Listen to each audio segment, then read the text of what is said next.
श्रीवर्धनमध्ये निसर्गाचं रौद्र रूप पाहायला मिळतंय. रात्रीपासूनच गावोगावी मुसळधार पावसाने धुमाकूळ घातलाय. मुसळधार पाऊस आणि पूरसदृश्य परिस्थिती निर्माण झाली असताना एक धक्कादायक चित्र समोर आलंय. एकीकडे भविष्याची स्वप्न डोळ्यात घेऊन आपले शाळकरी विद्यार्थी याच मुसळधार पावसात जीव मुठीत धरून एसटी बसने प्रवास करताना दिसत आहेत. शिक्षणासाठी या निष्पाप मुलांचा हा जीवघेणा संघर्ष पाहणाऱ्यांचे डोळे पाणावत आहेत. पण दुसरीकडे याच पावसाचा आनंद घेण्याच्या मोहात काही बेजबाबदार पर्यटकांना मात्र अजब स्टंटबाजी सुचलीय. श्रीवर्धनच्या वेरास आगर समुद्र किनाऱ्यावर आज पहाटे पर्यटकांनी प्रशासनाचे सर्व नियम धाब्यावर बसवले. त्यांनी आपली कार थेट समुद्राच्या धोकादायक वाळूत उतरवली.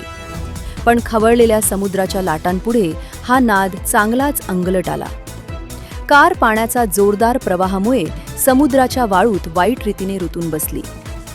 पर्यटकांचे प्राण कंठाशी आले होते.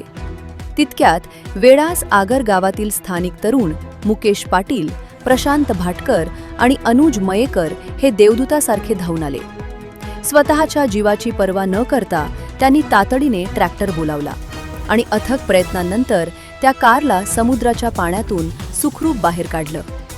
या स्थानिक तरुणांच्या सतर्कतेमुळे आज एक मोठा अनर्थ टळला आहे. आज श्रीवर्धनमध्ये दोन टोकाची चित्र पाहायला मिळाली.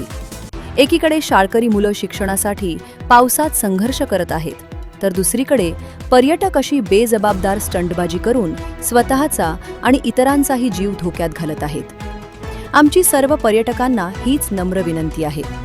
पर्यटनाचा आनंद नक्की घ्या, पण निसर्गाशी खेळू नका. स्वतःचा जीव धोक्यात घडू नका. जनोदयकरिता संदेश घोलप, श्रीवर्धन. जनोदय.